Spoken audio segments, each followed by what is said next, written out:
E aí, crianças, tudo bem com vocês? Hoje a gente vai dar continuidade às nossas aulas sobre anatomia vegetal, né? Que a gente começou já há algumas semanas. E a gente vai falar um pouquinho sobre as partes que constituem anatomicamente uma angiosperma. A angiosperma é o padrão que a gente tem para estudo dos vegetais, uma vez que ela é um vegetal, né, completo. Então, ela apresenta raiz, caule, folha, flor, fruto e semente. Então, como ela apresenta todas as estruturas componentes típicas do vegetal, a gente utiliza a angiosperma como modelo de estudo, tá certo? Hoje a gente vai falar um pouquinho sobre anatomia e funções da raiz, tá? Que é um órgão vegetal extremamente importante. Lembrando que as angiospermas elas podem ter formato arbustivo, herbáceo ou arbóreo, né? Ah, formato herbáceo é aquele formato semelhante ao capim, né? As ervas elas são geralmente de pequeno porte. Arbustos têm médio porte e as árvores elas têm um porte relativamente maior, tá bom? Então aqui formato herbáceo, formato arbustivo e formato arbóreo, beleza? Então continuando. As raízes elas têm, de certa forma, como principal função, a fixação da planta no seu substrato específico, né? Esse substrato pode ser água, pode ser solo, pode ser inclusive em outra planta, a raiz também vai auxiliar nessa fixação.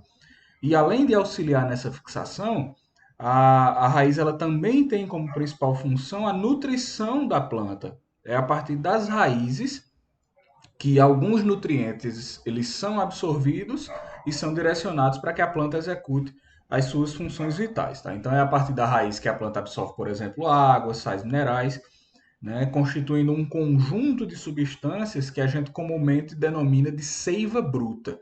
Então, esse conjunto de substâncias absorvidas pela raiz da planta e que ela vai utilizar posteriormente para execução de suas funções vitais, a gente denomina de seiva bruta, tá bom? Além disso, algumas raízes também apresentam adaptações para funcionar como reserva energética para a planta, para guardar energia para momentos posteriores. Né? Essa energia geralmente ela é armazenada em formato de um carboidrato que é o amido.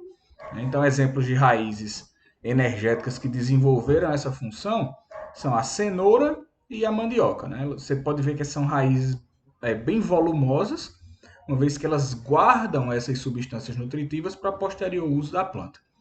Então, toda raiz ela sempre vai apresentar aquilo que a gente chama de geotropismo positivo. O que é geotropismo positivo?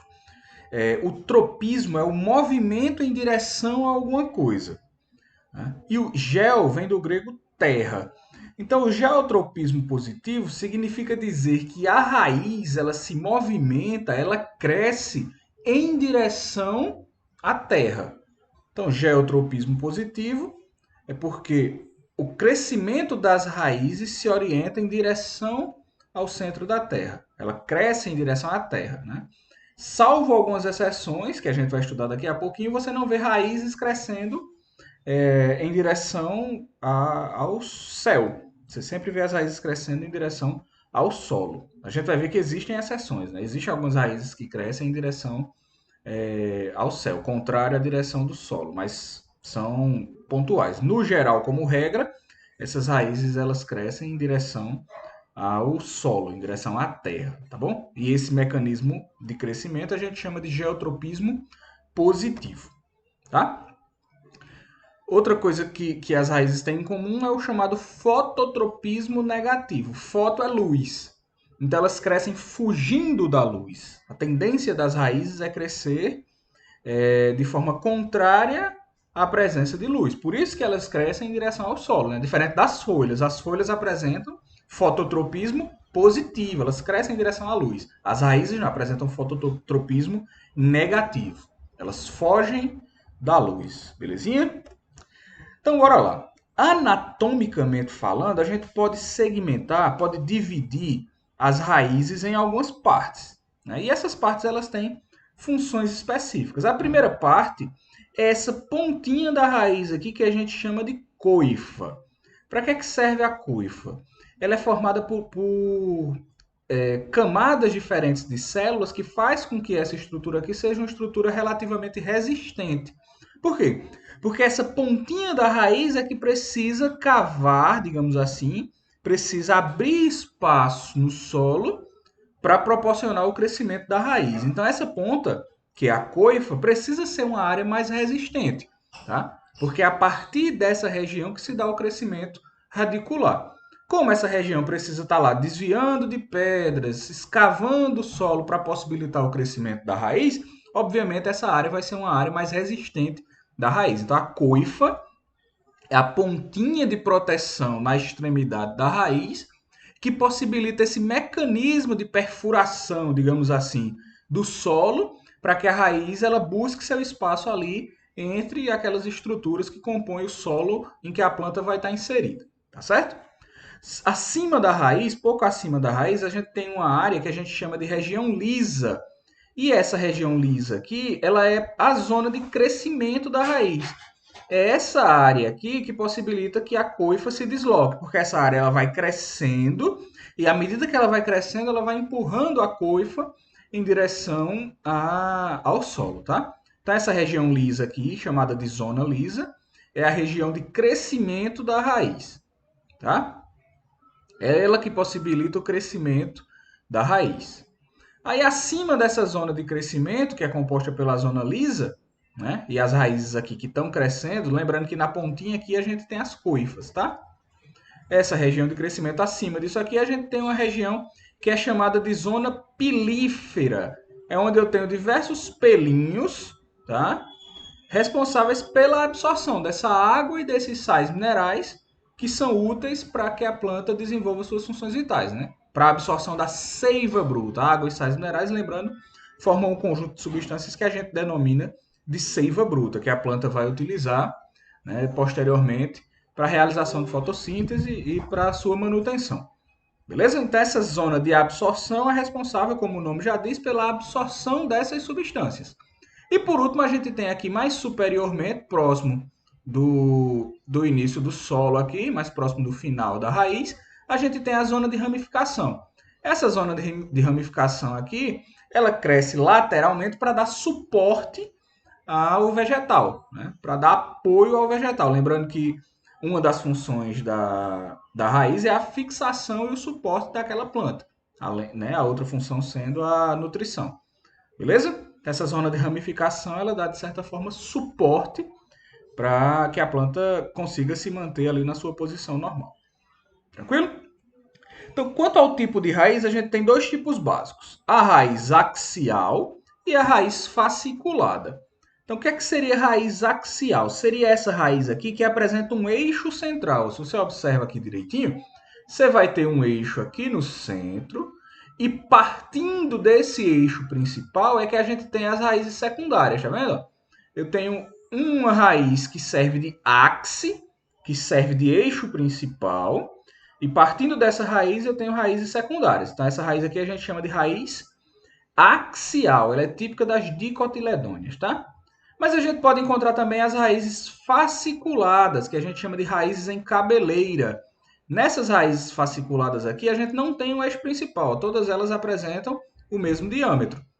Essa raiz aqui é típica de monocotiledôneas. Essa daqui você vai encontrar no pezinho de feijão, por exemplo. Já essa daqui você encontra no pé de milho. Tranquilo? Então, raiz axial tem um eixo central, raiz fasciculada não apresenta esse eixo central. Aí essas raízes elas podem ser divididas também quanto ao tipo de ambiente em que a planta ocorre. A gente pode ter, dependendo do tipo de planta, raízes aquáticas, que são aquelas raízes que ficam submersas aqui na água, são típicas de vegetação aquática, né, como a Vitória régia, por exemplo. A gente tem as raízes subterrâneas, que são aquelas raízes terrestres, que ficam abaixo da superfície do solo. E a gente tem as raízes aéreas, que são aquelas raízes que ficam expostas diretamente ao ar. Então, essa classificação aqui dos tipos de raízes se dá quanto ao terreno, quanto à região em que a raiz vai estar localizada. E a gente tem algumas adaptações, como eu já falei para vocês, né?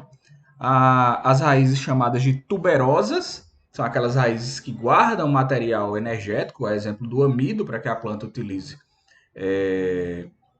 posteriormente, então é como se fosse um mecanismo de estocagem de material nutritivo para momentos em que a planta passar por escassez, né, nutricional. Então, a batata doce é uma raiz que armazena amido, a mandioca, a cenoura, o nabo, a beterraba. Todas essas raízes aqui são raízes tuberosas. Tá? O que é uma raiz tuberosa? É uma raiz que reserva substâncias energéticas, que guarda substâncias energéticas para que a planta utilize posteriormente. A gente se aproveita disso aqui para a nossa nutrição. Como são substâncias energéticas, o que é que a gente faz? Come essas substâncias. É por isso que a gente se alimenta dessas raízes aqui, tá? São raízes extremamente presentes na nossa dieta. A gente utiliza para se nutrir. Lembrando que elas são ricas em vitaminas também, tá? E sais minerais. Então, além de guardar carboidratos de reserva, elas também são extremamente nutritivas, tá? A gente pode aproveitar para a nossa nutrição adequada, tá? Muito boas para a saúde, inclusive. Comam raízes. Não todas, viu? Aquelas que a gente já está acostumado a comer. A gente tem também as raízes chamadas de raízes escoras. Essas aqui já têm uma outra função, que não é nutritiva. Como o nome já diz, elas vão dar suporte ao vegetal, principalmente quando esses vegetais eles são típicos de terrenos que se movimentam muito, como terrenos muito ricos em lama ou terrenos arenosos. Então, para dar suporte à estrutura vegetal e para que ela se mantenha de pé, essas raízes elas crescem nesses formatos de escora aqui, ó. Você pode perceber que elas formam arcos para aumentar o raio de suporte aqui da planta. Então elas funcionam como apoios no solo para que a planta se mantenha em sua posição estrutural, né? Para que ela se mantenha de pé com sua estrutura, para que a árvore, nesse caso aqui como exemplo, não acabe desabando, não acabe caindo. Então elas funcionam como escoras, como o nome já diz, para dar suporte à planta. A gente tem também as raízes respiratórias, né? Que a gente pode chamar de raízes pneumatóforas também. Aí sim a gente tem uma raiz que cresce contrária ao solo. Por que é que isso acontece? Isso é uma adaptação de ambientes alagados, como manguezais, por exemplo. Então, se você já foi em algum manguezal, em algum mangue, você vai perceber lá que as raízes elas crescem para cima do solo. Por que é que isso acontece? Porque como essas áreas passam muito tempo alagadas, a quantidade de ar que penetra o solo é uma quantidade muito pequena. São solos muito compactos, lamacentos, então a água bloqueia a entrada de ar no solo. E ar é fundamental para as raízes funcionarem também, tá certo? Tanto que quando a gente vai preparar algum terreno para plantação, uma coisa que se faz é arar o solo. O que é arar o solo? É revolver, é movimentar o solo para permitir a entrada de ar. As minhocas, inclusive, fazem esse trabalho de arados naturais, uma vez que elas cavam túneis no solo, né, permitindo a entrada de ar nesses solos. Quando isso não acontece, a gente faz isso de forma artificial, usando tratores ou enxada mesmo, outros recursos para arar, para movimentar o solo, permitindo a entrada de ar. Como isso não acontece em zonas de manguezal, a exemplo dessa zona aqui na foto, a raiz não tem como respirar, digamos assim, ela não encontra ar nas regiões profundas do solo. Então, uma adaptação que essas raízes desenvolveram para possibilitar a sobrevivência da planta foi crescer, né, com geotropismo negativo. Elas crescem não em direção ao solo, mas elas crescem para cima, digamos assim, para permitir, né, encontrar ar nessas regiões superficiais aqui. Então, esse tipo de raiz você só vai encontrar em ambientes relativamente alagados, a exemplo dos manguezais, como eu já falei para vocês. Né? E a gente tem também as chamadas raízes sugadoras. As raízes sugadoras são aquelas raízes que se enrolam, né, em outras plantas e se aproveitam para sugar as substâncias dessas outras plantas. A gente chama essas raízes de austórios, são raízes típicas de plantas parasitas. Nem todas as raízes sugadoras são parasitas, tá? Mas esse tipo de raiz é típica de uma planta parasita. O que é um parasita, gente? É um ser que vive às custas de outro.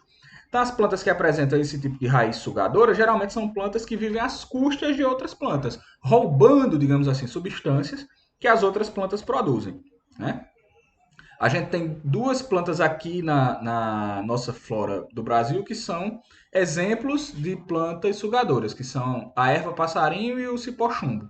A diferença entre elas é que a erva passarinho ela suga seiva bruta, né? Água e sais minerais da planta que ela está parasitando, enquanto o cipó chumbo ele vai mais profundamente na planta e já suga a seiva elaborada. O que é seiva elaborada? São as substâncias nutritivas que a planta produziu depois da fotossíntese. Não é só água e sais minerais. Já tem ali a presença de glicose, de carboidratos que a planta teve trabalho para fabricar a partir da fotossíntese, tá certo? Então essas raízes, elas são raízes parasitárias, tá bom? A gente tem também as raízes tabulares, né? Essas raízes aqui, elas são típicas de árvores de grande porte. Elas servem, assim como as raízes escora, para dar suporte a essas plantas. Só que elas são encontradas em grandes árvores, né? Na floresta amazônica e aqui na nossa Mata Atlântica, a gente tem algumas raízes com esse tipo de estrutura, né? Raízes tabulares. Se você vai na bica, lá na parte superior da bica, você vai encontrar algumas árvores com esse tipo de formato de raiz. O pessoal gosta muito de tirar foto lá também por conta disso, tá? Então são raízes que servem para dar suporte e sustentação a grandes árvores, a árvores de grande porte. Beleza? Aí a gente tem também as raízes estranguladoras, né, que também são raízes típicas de plantas parasitas. A diferença aqui é que essas raízes elas não sugam as substâncias, na verdade elas se envolvem para sustentar a planta parasita, mas ao se envolver na árvore ou na planta que está sendo parasitada, elas acabam apertando tanto aquela planta que a planta envolvida acaba morrendo, tá? Então aqui a planta parasitada, ela não vai morrer por conta das substâncias sendo roubadas de si. Ela vai morrer por conta desse estrangulamento, né? Que as raízes do parasita estão desenvolvendo. Elas apertam tanto a planta que a planta acaba morrendo, beleza? E por último, a gente tem as raízes grampiformes, que, como o nome já diz, funcionam como grampinhos para sustentar, para segurar aquela planta em regiões mais altas. Isso aqui é tipo de plantas que a gente chama de plantas trepadeiras, que são aquelas plantas que crescem sobre outras plantas. Lembrando, esse tipo de raiz aqui não é uma raiz parasitária, tá? Essa planta aqui, que é uma trepadeira, ó, as bromélias, as orquídeas, elas podem crescer assim. Elas não estão roubando substâncias dessa outra planta aqui, tá certo? Elas só estão se apoiando aqui, se agarrando, tá? Para conseguir geralmente encontrar luz. Então são plantas que não crescem diretamente no solo, crescem agarradas, presas a outras plantas para conseguir encontrar um pouquinho de luz e realizar fotossíntese. Mas elas não estão roubando substâncias dessa planta aqui. Então não é um tipo de parasitismo. A gente chama essa relação aqui entre as plantas de inquilinismo. É quando uma planta mora em outra sem causar dano. Ela é inquilina lá da outra planta, mas sem causar dano. Beleza? Então, as raízes grampiformes elas servem para fixação dessas plantas. Tranquilo? Certinho, pessoal? Então a gente conclui a aula de raízes. Vou mandar para vocês, além desse vídeo, umas questões para vocês responderem e qualquer coisa eu estou à disposição. Beleza? Valeu, até a próxima.